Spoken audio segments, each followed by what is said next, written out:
بسم اللہ الرحمن الرحیم صلی اللہ علی محمد۔ پاکستان اور دنیا بھر میں لاکھوں دیکھنے اور سننے والوں کو نئی دم جلانی کا سلام۔ ناظرین، آپ کو جلانی جی یوٹیوب چینل اور فیس بک پیج پر خوش آمدید۔ امید کرتا ہوں آپ جہاں کہیں بھی ہوں گے اپنے اہل خانہ سمیت باخیریت ہوں گے، خوش بھی ہوں گے اور محفوظ بھی۔ ناظرین کرام، اپنی گفتگو کا باقاعدہ آغاز کرنے سے پہلے تمام خواتین و حضرات سے یہ گزارش ہے جو ہمارے چینل پہ ابھی نئے ہیں وہ اپنا جلانی جی چینل سبسکرائب فرما لیں تاکہ روزانہ آپ تک ہماری نئی ویڈیوز آسانی کے ساتھ پہنچ سکیں۔ بلا تاخیر اپنی گفتگو کا آغاز کرتا ہوں۔ ناظرین کرام، سابق وزیر اعظم عمران خان صاحب نے اپنی 36 منٹ کی تقریر میں تمام طاقتور حلقوں پر گرم دیگچا الٹا کے رکھ دیا۔ اس پہ میں نے آپ سے بات کرنی ہے۔ جنرل عاصم منیر صاحب کا ہاتھ دشمن کی گردن تک جا پہنچا، اس پہ میں نے بات کرنی ہے۔ اور پی ڈی ایم والے اپنے ہی بچھائے ہوئے جال میں خود پھنس گئے، اس پہ میں نے آپ سے بات کرنی ہے۔ ناظرین اکرام، جس طرح امپورٹڈ حکومت نے پاکستانی قوم، عوام اور اپوزیشن تمام کے ناک میں دم کیا ہوا ہے، کہیں پہ تو یہ مہنگائی کا عروج کر رہے ہیں، کہیں پہ یہ ظلم و ستم ڈال رہے ہیں اپوزیشن پر۔ جس طرح ہم نے دیکھا شیخ رشید احمد صاحب کی گرفتاری، فواد احمد چودھری کی گرفتاری، عمران ریاض خان کی گرفتاری اور دیگر جتنے بھی اپوزیشن امیدوار سابق قومی اسمبلی ہیں یا صوبائی اسمبلی ہیں، سب پہ انہوں نے ایف آئی آر کٹوانا شروع کی ہوئی ہیں۔ ایک طرف تو یہ اپوزیشن اور پاکستانی قوم کو تنگ کر رہے ہیں، تکلیفیں پہنچا رہے ہیں، تکلیف دے رہے ہیں، اور دوسری طرف یہ کچھ ریلیف بھی دے رہے ہیں کچھ لوگوں کو۔ اس پہ بھی ان کو داد دینی چاہیے، کیونکہ صرف یہ تکلیف نہیں دے رہے بلکہ ریلیف بھی دے رہے ہیں۔ وہ کس طرح ریلیف دے رہے ہیں؟ ناظرین کرام، پاکستان پیپلز پارٹی کی ایم این ایز یا پی ڈی ایم میں جتنے بھی ایم این ایز ہیں، جن پہ جتنے بھی بڑے بڑے کرپشن کے کیسز چل رہے ہیں، کافی سالوں سے چل رہے ہیں، ان میں یہ حکومت وقت جو ہے ان کو مکمل ریلیف دینے کے لیے بہت محنت کر رہی ہے۔ ان کے مقدمے، ان کے کیسز ختم کیے جا رہے ہیں۔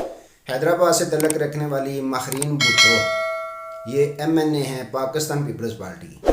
ان کے 3 بھائی ہیں جن پہ کرپشن کے کیسز 8 سال سے چل رہے تھے۔ اب کل اندر کی خبر رکھنے والے خبر دیتے ہیں کہ ان کے کیسز مکمل ختم کر دیے گئے ہیں، ان کو مکمل ریلیف دے دیا گیا ہے۔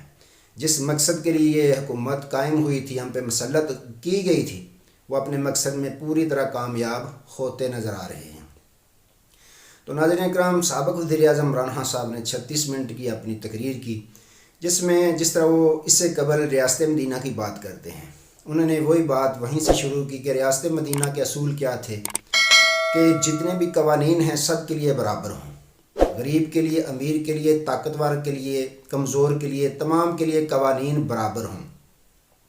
لیکن بدقسمتی کے ساتھ ملک پاکستان میں ایسا ہوتا کہیں پہ نظر نہیں آ رہا۔ یہاں کمزور کے لیے علیحدہ قوانین ہیں، طاقتور کے لیے علیحدہ قوانین۔ ہمیں اس سے جان چھڑوانا ضروری ہے۔ اگر ہم نے ترقی کرنی ہے تو پھر اپنا جو ہمارا نظریہ ہے اس پہ ہمیں چلنا چاہیے۔ تو ناظرین اکرام، دوسری جانب انہوں نے یہ فرمایا کہ جو امپورٹڈ حکومت ہم پہ مسلط کی گئی ہے اس کا صرف اور صرف ایک ہی کام ہے کہ اپوزیشن کو دیوار کے ساتھ لگایا جائے۔ اس لیے وہ طرح طرح کے مقدمات ہمارے اپوزیشن کے جتنے بھی ہمارے کارکنان ہیں، سرکردہ ہمارے امیدواران ہیں، ان پہ طرح طرح کے کیسز کھولے جا رہے ہیں، ان کو گرفتار کر کے جیلوں میں بند کیا جا رہا ہے۔ اس طرح ہمارے حوصلے بلند ہوں گے، کمزور یا پست نہیں ہوں گے۔ تو ناظرین اکرام، انہوں نے بڑا اعلان کر دیا کہ اگر حکومت نے ہوش کے ناخن نہ لیے، طاقتور حلقوں نے اس پہ نہ کان دھرے، تو ہم نے جیل برو تحریک شروع کرنی ہے، جس میں ہمارے تمام پارٹی امیدواران، کارکنان، ہمارے ووٹر سپورٹر اپنے آپ کی گرفتاری پیش کریں گے۔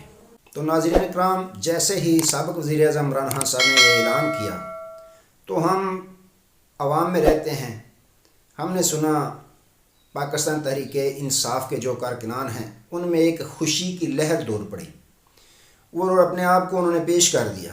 وہ کہتے ہیں کہ جب بھی ہمارا کپتان ہمیں اشارہ دے گا ہم اپنی گرفتاری پیش کر دیں گے، ہم گرفتار ہونے کے لیے تیار ہیں، اس کے علاوہ ہمارے پاس کوئی بھی آپشن نہیں۔ تو ناظرین کرام، یوں اگر ایسا ہو گیا تو پاکستان کی جیلوں کے جو حالات ہیں وہ آپ کو پہلے ہی پتہ ہے، جیلیں کم پڑ جائیں گی اور کارکنان گرفتاریاں جو پیش کریں گے وہ زیادہ ہو جائیں گے۔ تو یوں اس طرح اگر کہیں خان صاحب نے تمام طاقتور حلقوں پر گرم دیگ الٹا کے رکھ دیا۔ پی ڈی ایم والے اب اپنے بچھائے ہوئے جال میں خود پھنس چکے ہیں۔ کل مولانا فضل الرحمان جو پی ڈی ایم کے صدر ہیں، سربراہ ہیں، انہوں نے باقاعدہ وزیر اعظم شہباز شریف صاحب سے ملاقات کی ہے، اور ملاقات میں سیاسی اور معاشی معاملات پہ بھی بات چیت ہوئی ہے۔ معاشی پہ کیا ہونی ہے، معیشت کا تو بیڑا غرق کر دیا انہوں نے، لیکن اپنی سیاسی جو ڈسکس ہے انہوں نے کی ہے۔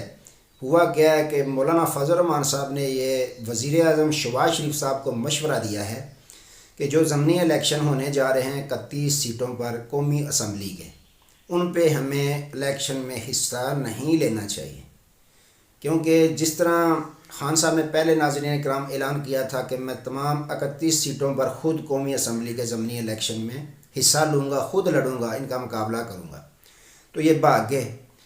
انہوں نے کہا کہ یہ تو کھیل ہو رہا ہے ہمارے ساتھ۔ اب انہوں نے یہ سوچا خان صاحب نے کہ ٹھیک ہے، جو ڈی سیٹ ہوئے ہیں اس حلقے سے وہی ہمارے امیدوار ہوں گے۔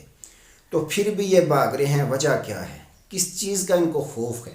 تو وہ خوف اسی چیز ہے ناظرین کرام کہ انہیں اپنی شکست صاف شفاف نظر آ رہی ہے۔ ان کا جو حال ہونا ہے جب یہ عوام میں جائیں گے، لگ انہیں پتہ جائے گا۔ عوام نے ان کے پیچھے بھاگنا ہے، انہوں نے آگے آگے بھاگنا ہے۔ جس طرح کے حالات انہوں نے بنا دیے ہیں ملک پاکستان کے، غریب رو رہا ہے، چیخ رہا ہے، ان کو بد دعائیں دے رہا ہے۔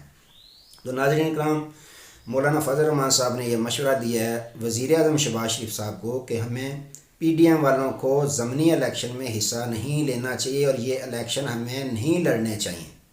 تو ناظرین کرام، یوں یہ آگے بھاگتے ہیں تو آگے گڑھا انہیں نظر آتا ہے، پیچھے بھاگتے ہیں تو پیچھے ان کو کھائی نظر آتی ہے۔ تو ناظرین کرام، آگے رخ کرتے ہیں پشاور جو دھماکہ ہوا تھا، خودکش دھماکہ پولیس لائنز کی مسجد میں، اس میں ایک بڑی پیش رفت ہوئی ہے، سوچا کہ وہ بھی آپ کے سامنے رکھ دوں۔ جو خودکش بمبار تھا اس کے ساتھ جو سہولت کاری کر رہا تھا، مین کردار تو ہوتا ہے ناظرین کرام سہولت کاری جو کرتے ہیں، کیونکہ یہ کردار جو خودکش اپنے آپ کو اڑا لیتا ہے، اس نے تو پیسے لیے ہوتے ہیں یا ان کا برین واش کیا جاتا ہے جس کی وجہ سے وہ اپنے آپ کو اڑا کے رکھ دیتے ہیں۔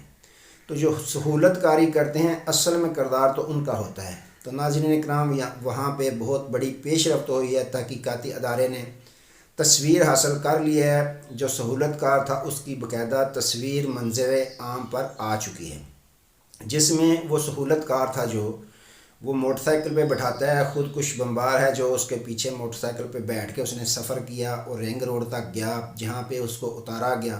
وہ تصویر جو ہے تحقیقاتی ادارے نے حاصل کر لی ہے۔ تو یوں اگر کہیں کہ ہمارے جو آرمی چیف عاصم منیر صاحب ہیں، انہوں نے دشمن کی گردن کو دبوچ لیا ہے، تو یہ کہنا غلط نہیں ہوگا۔ بہت جلد اس بات کا پتہ چل جائے گا کہ یہ کس ملک، ہمارے پڑوسی ملک سے ہمارے خلاف، ملک پاکستان کے خلاف دہشت گردی کروائی جا رہی ہے۔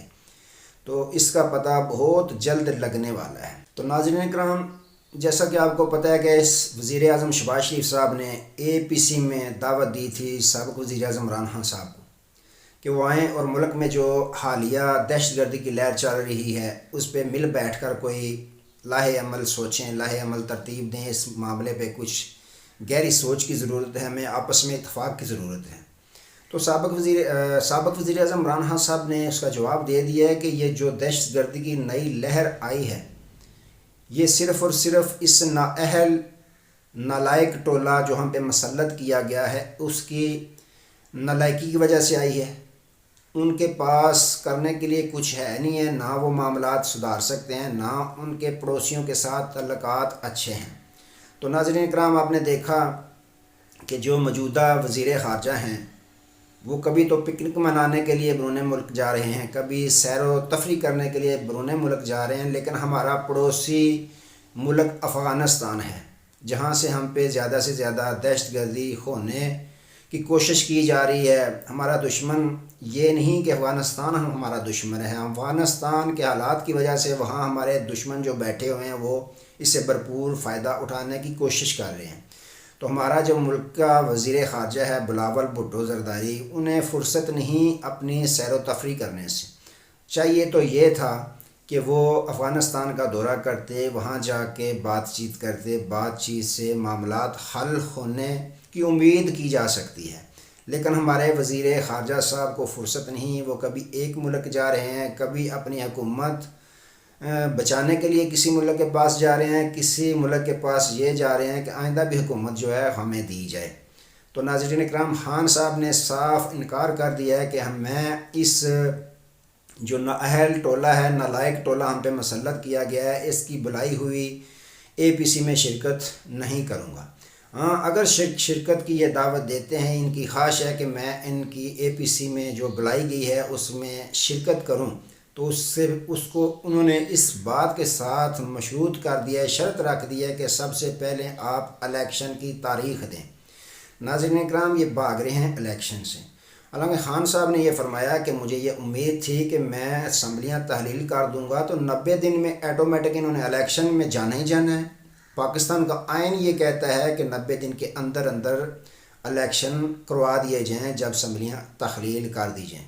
لیکن مجھے یہ بالکل بھی یقین نہیں تھا کہ یہ آئین توڑیں گے، آئین سے یہ انحراف کریں گے، آئین توڑنے کی کوشش کریں گے۔ اب تو یہ آئین توڑنے پہ تلے ہوئے ہیں۔ تو ناظرین اکرام، یوں انہوں نے صاف انکار کر دیا کہ میں ان کی بلائی ہوئی APC میں شرکت نہیں کروں گا۔ تو ناظرین اکرام، آج تک کے لیے اتنا ہی۔ دوبارہ نئے موضوع کے ساتھ آپ کی خدمت میں حاضر ہوں گے، تب تک کے لیے اجازت دیجیے۔ اپنا بہت سارا خیال رکھیے گا اور اپنے اس چینل کا بھی۔ اللہ حافظ۔